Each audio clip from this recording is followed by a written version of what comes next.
Coming up on Locked On Dodgers, the World Series is over, so baseball season is officially over. We'll talk about Jock Peterson and Terrence Gore winning their second straight World Series titles, the Astros' sad streak of still having never won a World Series, and a lot more. So let's get Locked On Dodgers.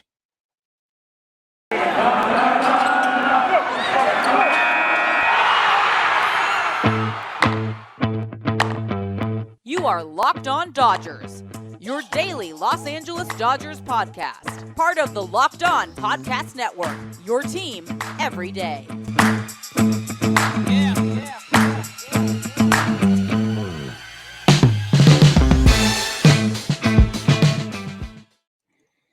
Hello, Dodger fans. I am Jeff Snider of Baseball Essential, and this is Locked On Dodgers, part of the Locked On Podcast Network, your team every day. Vince and I are doing a split episode today, so he will be with you for the second part of this show. Thank you for making Locked On Dodgers your first listen every day. Remember, this show is free and available on all podcast platforms and on YouTube simply by searching for Locked On Dodgers.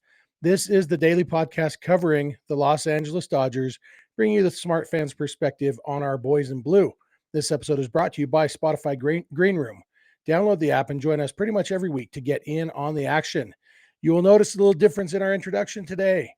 I didn't say that this is the daily podcast covering the world champion Los Angeles Dodgers because for the first time in 371 days, the Dodgers are not the reigning World Series champions. That title belongs to the Atlanta Braves, who won the World Series in Game 6, 7-0 shutout, dominated the Astros. Jorge Soler hit one of the most impressive home runs you're going to see, went 116, I think it was 116 feet farther than home run Carlos Correa hit to the same part of the same stadium in Game 5 of the 2017 World Series, even though Correa knew what pitch was coming. So that was impressive to see. Soler's home run, Dansby Swanson hit not quite as impressive, but still very impressive home run. And then Freddie Freeman tacked on an RBI double and a solo homer of his own. So Max Fried looked great. It was a great win for the Braves. And from judging from Twitter, it seems like this was the result. Once the Dodgers were eliminated, seems like this was the result that most Dodger fans were hoping for the, let's call it like it is, for the Astros to lose the World Series again. The Astros now have been to the World Series 4 times in their history.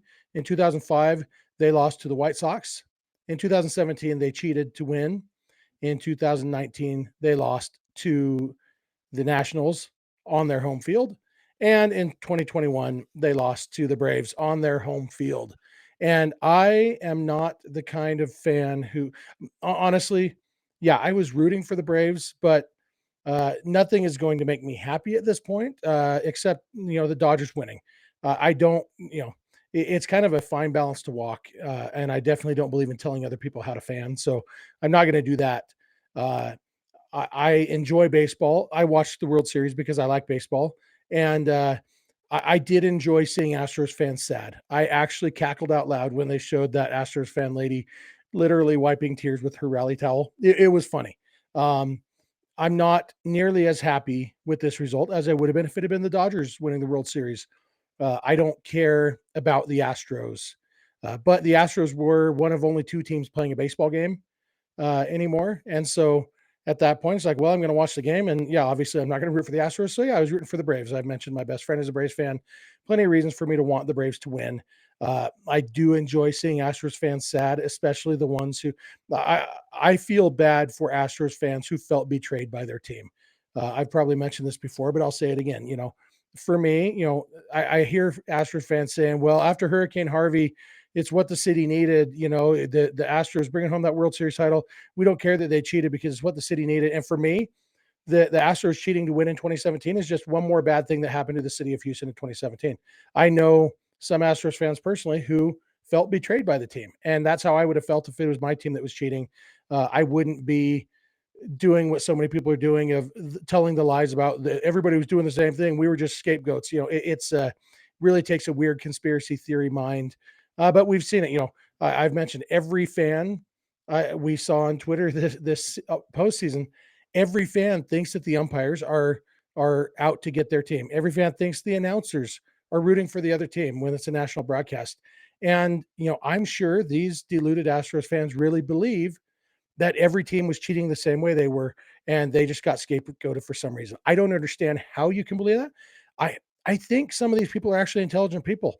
I know I won't name a name, but possibly a host of another show on this very podcast network. He's a teacher. I know he's smart, and yet he actually believes. I think that every team was doing it, and they just got scapegoated. We see Ryan Spader on Twitter spouting that same stuff, and it's like, no, we have proof that they did it. They got caught doing it. They admitted doing it, and players from dozens of other teams were vocally upset about it. Do you really think that Cody Bellinger would be as outspoken as he was about it if the Dodgers were doing the same thing? No, it doesn't pass the smell test. And so, and it's ridiculous. So yeah, in the end, it was fun to see Astros fans sad, fun to see the Astros sad. It's kind of nice. It's kind of funny that the Astros are now 0 for 2 in World Series after they cheated, and so obviously I don't want them to keep getting to the World Series, but if they keep getting there and losing, I kind of I hope it's kind of getting into Carlos Correa's mind a little bit. Maybe I can only win a World Series when I cheat. Maybe Jose Altuve, I know I didn't really cheat like everybody else did, but maybe we weren't that good. That's kind of what I'm hoping for, that they're just doubting themselves. But ultimately, this is a Dodgers podcast, and I'm a Dodgers fan, and so now baseball season's over, and I've seen a lot on Twitter tonight of people taking victory laps on Astros fans. That's not my style of celebration. For me, the Dodgers lost to the Braves, and I'm happy the Braves won. This makes 6 years in a row that the Dodgers have either won the World Series or lost to the team that did win the World Series, and I think that means something. Maybe I think you can make a case that they were, they were the best team in baseball this year. Either them or the Giants, and it turned out neither of them even made it to the World Series. So that's baseball. It is what it is. So I'm not very happy about this because the Dodgers weren't even in it. But once it was the Braves and the Astros, I'm as happy as I could be about it. So all in all, it was fun to hear Braves fans representing in Houston. Obviously, Rob Manfred got the typical reception that he gets. When he was talking on the field, the fans were cheering, cheering, cheering. Rob Manfred starts talking. It's booing, booing, booing, as it should be. Javi on Locked On Padres likes to refer to me as a supervillain. I think we all know who the actual supervillain is, and it's Fred Rodman. But now baseball season's over, and Vince is going to talk more about his thoughts on watching the game, and then we're going to play a segment from the Locked On Insider, Gordon Beckham. Former MLB player Gordon Beckham has some thoughts on the World Series. And so, that's going to be this episode. This is going to be a focusing on the World Series kind of episode. And tomorrow we'll jump right back into talking about the Dodgers and what's coming up. I've been working on lining up a lot of interviews, minor league players, a lot of fun stuff coming up for you guys this offseason. And so, the offseason begins in earnest tomorrow. So that's exciting. It's going to be a weird offseason with labor strife. Who knows what's going to happen with the new collective bargaining agreement, if they're going to agree to one. There's going to be a work stoppage, all that stuff. And so it'll be interesting. Hopefully won't be as interesting as the 2019-2020 offseason was, that ended up being a lot longer than we expected and a lot more adventurous than we expected. Hopefully it won't quite be that exciting. Hopefully it'll be, we'll get some good news about the Dodgers re-signing some of their free agents. And I'm really interested to see what else the Dodgers do on the free agent market, because there are some guys out there, and, who knows what's going to happen. So that's going to do it for me today. Like I said, Vince will be along in a minute to talk about his thoughts on Game 6 of the World Series, and then Gordon Beckham, Locked On Insider, will talk about his thoughts on the World Series as a whole.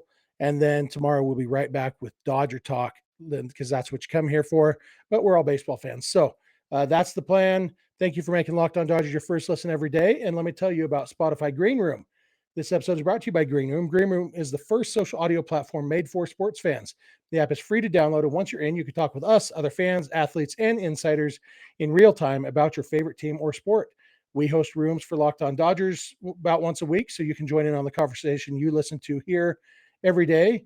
Be sure to join us whenever we do Download the app, the free Green Room app now, currently available on all iOS devices. Be sure to create a profile, link your Twitter, and join the MLB group for the latest league updates. Follow me at Snider to be notified when our room goes live. We know you won't want to miss it. We don't have it scheduled yet, but if you follow me there, you will know whenever we go live, and I will surely tweet it out too.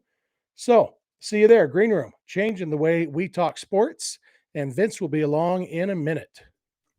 Yo, Dodger fans. Vince here to take you the rest of this episode. Second segment will be mine. Third segment will be hearing from our Locked On MLB Insider Gordon Beckham. And that's going to do it for today's episode. As you're listening to this, it's officially the MLB offseason.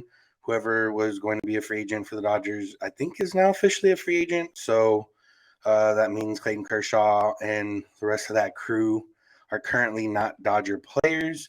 But they're still Dodger family, so until further notice, they're still, I guess, technically Dodgers in our regards. But let's talk about real quick. Let's talk about my side here of the World Series Game 6. The Braves handled it very easily, and honestly, for me, somebody that's working baseball stuff right now, you kind of wanted to go 7 games, but if it was 7 like compelling games, this one the last couple games were a little bit more compelling, but the first 2 games weren't that compelling. And at this point, it was just like, Braves, you can just win it. We were ready to go. We had everything that we needed on our side. And for it to be in Houston, for the Astros fans, or at least the ones that either still claim 2017 or tried to denounce 2020 or tried to brush off the cheating scandal. For those fans, you get what you deserve sometimes. And, I'm not sure if there was anybody in that category that was both there in 2019 and 2021 to see their team lose the World Series at home. But if they were, I'm sorry to hear that in a very sarcastic tone. And yeah, for the Braves, or not for the Braves, for the Astros, real quick. Then we'll move on to the Braves because they deserve a little bit more talking about. But for the Astros, I've seen some Astro fan tweets here, a little bit of humbled fan tweets on Twitter, and kind of saying, man, this is a great run by the Astros. 5 straight ALCS, 3 World Series in 5 years, and blah blah blah, and Altuve, Correa, and those guys, and Bregman, and that core, and all they have to show for it is a title that really nobody out of Houston respects or even acknowledges. And for those fans, I guess it kind of sucks, but that's just the way it goes. You just played a team that won 14 straight division titles and won just 1 World Series in that stretch. You maybe get a little contentious on Twitter, not them specifically, but their fans get a little contentious on Twitter with the team that's won now 8 straight division titles, 9 straight playoff appearances, with just the 1 title, although you're cheated out of 1. So yeah, it does suck. Who knows if Correa is going to stay? The other guys are there. Maybe some of these other younger players step up. Kyle Tucker really stepped up this year. Let me see some of these younger pitchers, Framber Valdez and Luis Garcia, become actual, legit starting pitchers. But at the end of the day, yeah, it is going to be a weird time in Astros history, especially if they don't really follow up on this. They don't quite, be an ALCS or a World Series contender every year, whatever the case is. It will be a weird time. I think they're going to re-sign Correa. I think they're going to run it back with this team, and I think they'll still be a good team. That the A's are probably not going to give them a run for their money next year because they seem to be the way. Since they let Melvin go, I think they're not going to compete as hard. The Angels, you never know with them. If they find some pitching, they'll be able to compete. The Rangers are probably a little bit away from competing. And the Mariners are the ones that should be able to push them or even overtake them in the AL West next year. So that remains to be seen. But they do have a strong young core and a good young team, and they almost made it to the playoffs this year. But let's move over to the Braves. And every year when a team wins the World Series, you can kind of look and say, what did they do or what can teams look at to replicate? And while it's hard to replicate, it's damn near impossible to replicate what Eddie Rosario did in the NLCS to defeat the Dodgers. Not as impossible, but pretty improbable to do what Tyler Matzek did the entire postseason. Basically being a guy that comes in and gets outs and doesn't do anything else. A guy like AJ Minter, who was struggling earlier this year, ends up becoming really good. Will Smith, a guy who's been a okay, pretty good, solid reliever closer, but he did have some issues earlier this year and didn't find any of those issues here in the postseason. So you look at things like that, I was like, okay, but they had those guys in place. Those guys were some of them. Matic has a nice little story. Will Smith, they kept around, even though even though Will Smith gave up the big home run to Will Smith last year, whatever the case is, they had Charlie Morton, even though he broke his leg, but he's a solid guy that any staff would like to have, especially in October. Max Fried coming off two pretty meh to mediocre starts. His last one against the Dodgers and his first one in this series. He actually did what he needed to do, gave them 6 strong innings, 6 shutout innings. Probably could have went longer. And then, everything just kind of worked out. And when you go on a run like this, that's what happens. I mean, you can look at it last year too with the Dodgers. Yeah, they were the best team in baseball over the 60 games. Yeah, they have one of the more talented rosters, but they still needed a lot to go in their favor in order to win the World Series. And that's just what you need when you go en route to win a World Series. You need things to go your way. Last year the Braves base running mistakes that went the Dodgers' way. Will Smith off Will Smith, Cody Bellinger, Kike Hernandez in Game 7. Everything that happened, even leading up to that point, is just you need things to go your way sometimes, and that's what happened. And I think the biggest thing is for teams to realize that they were a little bit benefited by the fact that their division was really bad, but they could have packed it in and sold pieces off at the deadline and just said, hey, we'll come back next year when Acuna is healthy, when Soroka's healthy, and when everything else, kind of guys are playing better. And they didn't. They went for it. They went and got Jock. And they're like, oh, well, they got Jock early in July. I was like, well, if they don't end up, winning, then they can always sell Jock off. And I thought maybe Jock could find his way back in LA. That didn't happen. They ended up going out for Duvall. They got Soler. They got Rosario. They picked up a couple bullpen pieces, and they kind of retooled. And yeah, it was a benefit of their division, but they also took advantage once they got into the postseason. People talk about the Blue Jays who won 91 games and didn't make the playoffs, and the Braves won 88 games and made the playoffs. But you also have to look at it, tale of two halves, which in the grand scheme of things, 88 wins probably shouldn't get you playoffs most years, but it's not like they were a fluke. They were bad to start the year, and then they got better. Second half, I think they were the third best team in baseball behind the Giants and Dodgers, or at least third best in the National League, whatever it was. But yeah, they went out and they got it in. It's not a guy that has direct, like he's a Dodger guy. He's not a Friedman guy. But Alex Anthopoulos, was with the Dodgers, ended up coming over to the Braves, and he's made a lot of good deals and smart, shrewd decisions and good trades. And he's done a lot of good things over there. And the Braves have, they were 1 win away from the World Series last year. They ended up winning the World Series this year, and without their best player and probably without their, first or second best pitcher. So I think for the Dodgers, I don't think there's too much to learn from it, unless it's just like, trade for random outfielders that might catch a hot streak in the postseason. But for some other teams that are out there, go for it. Go try it and get these. There's a lot of teams that trade good pieces for not that much, and see what happens, and hope that you have a bad division if you're that bad, or hope that you can sneak in the wild card and go that route. There's teams that have done that. So yeah, I think that's the biggest thing learned from the Braves in terms of, all those guys are now going to be free agents. I believe Jock and Rosario. I'm not sure about Soler, and probably Duvall and Freddie Freeman's a free agent. I'm assuming they're going to try to bring some of those guys back, with Mike Soroka coming back, with Ronald Acuna coming back, a full year, of Morton and Ian Anderson, another year under his belt. I think they'll still be a contender next year. I'm assuming that their division probably going to get a little bit better, but maybe not. The Mets are the Mets. The Phillies are kind of been the Phillies are the Phillies, I guess, at this point, with Bryce Harper, and the Marlins. They have good young pitching, but they don't really have an offense.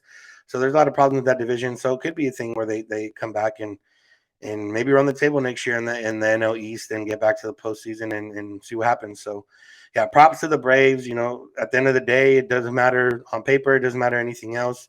When it comes down to it, they played the game. They won the game.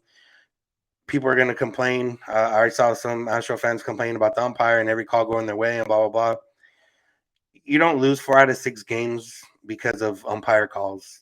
You lose 4 out of 6 games because you weren't as good as the other team, and the other team played better than you, and that's just the way it is sometimes, and that's how it goes. So, congrats to the Braves. Shout out the Braves. That they did what they needed to do. I don't know if they broke the Atlanta curse, but they at least broke their side of the Atlanta curse. Losing 3-1 last year, only winning that one World Series in those 14-year stretch of division titles. So, props to them. Props to Jock, back-to-back champ. Terrence Gore will also get a ring. I think Nate Jones and Shane Green will probably get a ring, who were also on the Dodgers this year. So congrats to everybody getting a ring, because, that's a fun part. And, that I'm sure they will all be, or maybe most of them will be hungover in the morning on the Braves. And that's a well-deserved hangover if I've ever heard of one. I'm going to come back, and then I'll introduce the segment with Gordon Beckham and then take us out. So make sure to keep it locked on Dodgers. Built Bar, do you love Thanksgiving? Because I love Thanksgiving, and Built Bar loves Thanksgiving. You know why? Because Built Bar can help you out on Thanksgiving. There's plenty of food and treats and everything else, and you might want to cut out some calories or some sugar in different ways and easier ways. Maybe you want to have that extra piece of turkey, but maybe you want to find a way to cut out some calories later on for dessert. Built Bar's got you covered. Built Bars are the perfect dessert to bring to your Thanksgiving family dinner, whether it's just for you or for everybody else. If you just have one slice of pie, that can be upward of 300 calories, especially if you put on that whipped cream. Built Bars are only 130 to 180 calories, 4 or 5 grams sugar, 4 to 5 grams net carbs, and plenty of protein. Replace that pumpkin pie with a coconut Built Bar, or replace that coconut cream pie with a coconut Built Bar. Replace that raspberry sorbet with a raspberry Built Bar. They're all covered in chocolate too, so it's the perfect dessert for you to have. They're low calorie, low carb, low fat, high protein. You don't got to worry about it. If you're hungry this Thanksgiving but don't want to break your calorie streak or whatever you got going on, get a Built Bar. And you can get Built Bars, bring them at your family gatherings, make things less awkward. I know your aunt hasn't tried Built Bar yet. I know your uncle hasn't tried Built Bar yet. So let them know, hey, these are Built Bars and these are good for you. And this is the dessert I brought. I left the pies at the store. I brought Built Bars. And the day after Thanksgiving's Built Bar Black Friday.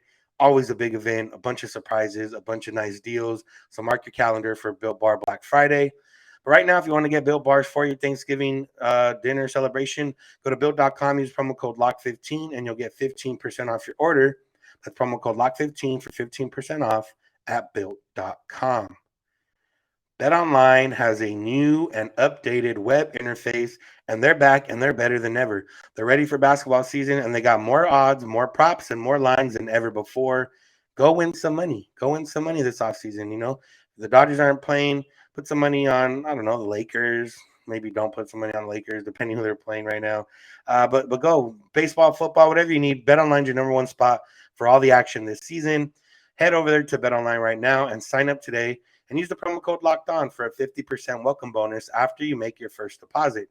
So go to BetOnline on your laptop mobile device, sign up, make a deposit, use the promo code Locked On, and you'll get a 50% welcome bonus. From basketball, football, baseball, postseason, NHL, boxing, UFC, right to your favorite Vegas casino games. Don't wait to take advantage of all the amazing offers available for the 2021 season. BetOnline is the fastest and easiest way to bet on all your favorite sports. BetOnline, where the game starts. Okay, let's close this out with our Locked On MLB Insider Gordon Beckham and Kenani Stevens talking about how the Braves won Game 6 and how they won the World Series. Gordon Beckham spent some time around the Braves this season, actually, so has a little bit more inside knowledge of how they got there. And yeah, let's hear from them right now.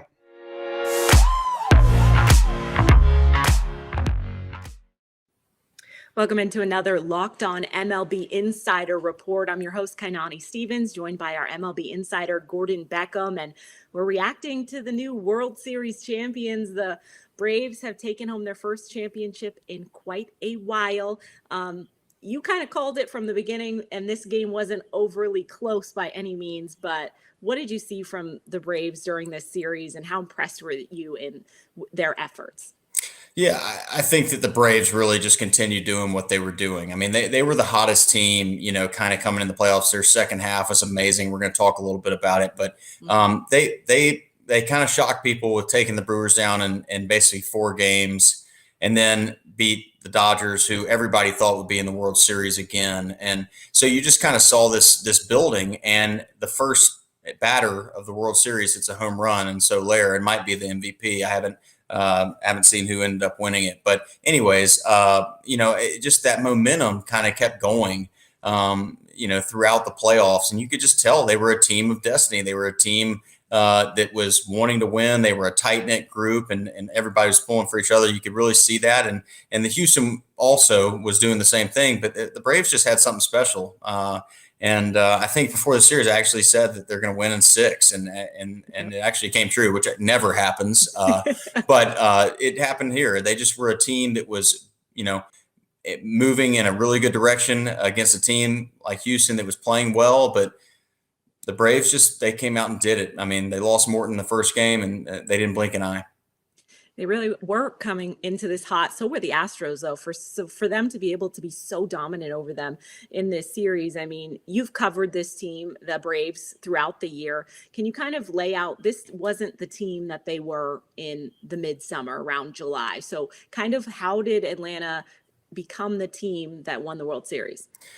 Right. So I spent some time covering this team. I did some pre and post games for them. I was around their clubhouse and understood kind of how they were ticking. And I was covering the team at the end of July. And people were asking me, what do you think? And I'm like, I just don't think they're a playoff team. Now, this is before they basically made all the trades. I think they had traded for Jock Peterson at that point, but they hadn't made the trade for Soler, Rosario, or Duvall at that point. And so they were not a team. And speaking to Brian Snicker the other day in the NLCS, he just said, listen, we weren't a playoff team. And then all of a sudden we got these other guys into the lineup, and it was just a different team. So the reason that the Braves won the World Series is because of those trades. I mean, there is no doubt about it. Their pitching staff remained basically the same. I mean, they had the same guys that for most of the year in their pitching staff that made it happen. But their outfield changed the game and is the reason they won the World Series, because without these guys, I mean, you just look back at all the things that Rosario did, Peterson did, Duvall had some big games, and then Soler in the World Series. I mean, these guys are the reason they won the World Series. I mean, Freddie Freeman had a great series. He had a great playoffs, but he's not the reason they won the World Series. The reason they won is because of the trades that Alex Anthopoulos made in the end of July to get their team a lineup that could compete. And what happens when you have guys that are veteran players that can go up to bat and really make the opposing pitchers grind, the opposing staff, it just wears them down. If they always have to make good pitches and you have veteran players, then it just makes them be that much more fine for that much, for that longer, I mean, they have to be really good for a long time to beat this team. And this team just came together. I mean, Duvall's never played better than he has in a Braves uniform.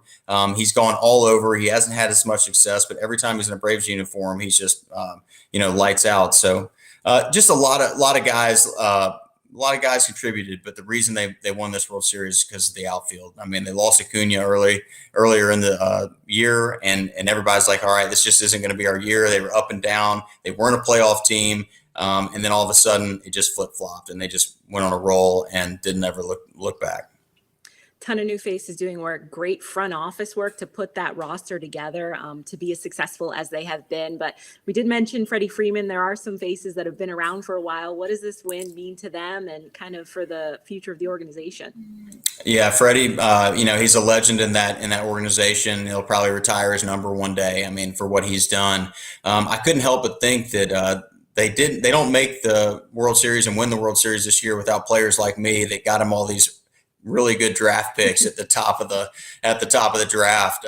But Freddie Freeman is a great teammate, a great player. I think that he's got the best approach in baseball, and it's not even close. What he does on a day in, day out basis, he's so talented. His swing is so talented. His approach is so talented and also disciplined, that he just never wavers from that. And I couldn't be happier for a guy that I played with, but also a guy that really is a great face for baseball. I mean, this guy loves playing. He's really good at it. He's done it for a long time. And I know that he and Brian Snitker are just really, really excited to bring this championship back to Atlanta. And knowing Snit, this is a long time coming because nobody gave him a chance for about 50 years. And he got a chance, and he's just been amazing at the helm of the Braves. A great person, also a great manager. He makes all the right moves, and couldn't be happier for those two that I've actually spent some time with. I mean, not much more to say. They were just dominant. Right? They were. They really were. Obviously, hopefully not the last we see of Freddie Freeman in Atlanta. He's going to be a free agent, so could be, but we're not quite sure yet. They need to pony up. They need to pony up to keep him there. I can't imagine that they can let him go now. They've made it difficult. He's going to want that money now for sure. We appreciate all of you guys tuning in for our MLB Locked On Insider reports throughout the season. Again, congratulations to the Braves on their World Series championship. For our insider, Gordon Beckham, I'm Kainani Stevens. Locked On, your team every day. All right, thanks Kainani, and thanks Gordon Beckham for that analysis. Interesting and pretty cool. Gordon Beckham was around them earlier this year when they weren't as good, or they didn't have their full team yet. And, he kind of saw the transformation. So shout out to him. And that's going to do it for today's episode. That's going to do it for World Series talk. It should be Dodger talk here the rest of the way, unless some crazy MLB news happens. Like Jeff said, he's working the lines to try to get some fun guests on. I'll be working the lines, try to get some fun guests on. And, we'll see what happens with free agency and everything else, because it is upon us. And there's a lot to think about this offseason in terms of the Dodgers. There's a lot to think about as a baseball fan because of the new CBA. There's just a lot to think about in general. So we're going to be here thinking about it with you. Thank you for making Locked On Dodgers your first listen every day, every morning, every weekday morning. We're here for you. We'll be back tomorrow, maybe talking about some more free agency things, or maybe getting into a deeper discussion on, maybe Jeff has some ideas on what happens if the Dodgers don't keep Seager, or maybe we'll look into some trade ideas. I don't know. There's a lot to get into this offseason. So that's what we're going to talk about on tomorrow's episode. Thanks for making us your first listen. Now make your second listen Locked On MLB with Paul Francis Sullivan. Please call him Sully. He brings you his unique perspective on the major leagues past and present. It's free and available on all platforms.